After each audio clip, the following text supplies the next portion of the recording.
Hi friends, welcome to Hanshi Diva vlogs. இன்றைக்கி சத்து மாவு அரைக்க போகிறோம். அதுக்கு என்னென்ன பொருள் ஆட் பண்ண போகிறேன்னு உங்களுக்கு காட்ட போகிறேன்.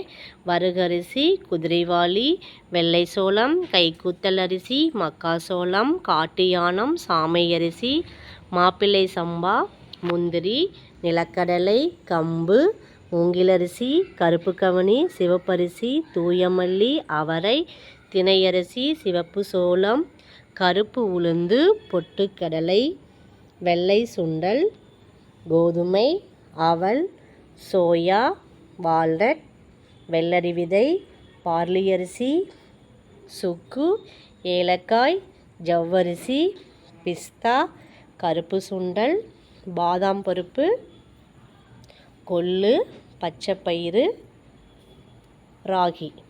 ராகியை நைட்டே ஊற வச்சிடணும். காலையில் நல்லா கழிஞ்சு காய வச்சுட்டு அதுக்கப்புறம் ஈவினிங் போல் வறுக்க ஆரம்பிப்போம்.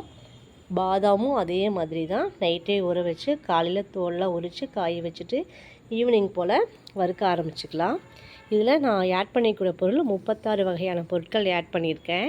இதை 1 வயசு குழந்தைகளிலிருந்து பெரியவங்க வரைக்கும் அனைவரும் சத்து மாவு கஞ்சியாக சாப்பிட்லாம். சத்து மாவு உருண்டையாக கூட சாப்பிட்லாம். குழந்தைகளுக்கு ஈவினிங் ஸ்நாக்ஸாக கூட நம்ம கொடுக்கலாம். சுகாதாரமான முறையில் நம்ம சிறந்த முறையில் செய்து கொடுத்துட்ருக்கோம்.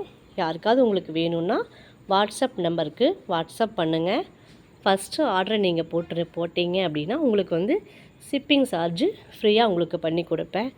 Thank you friends.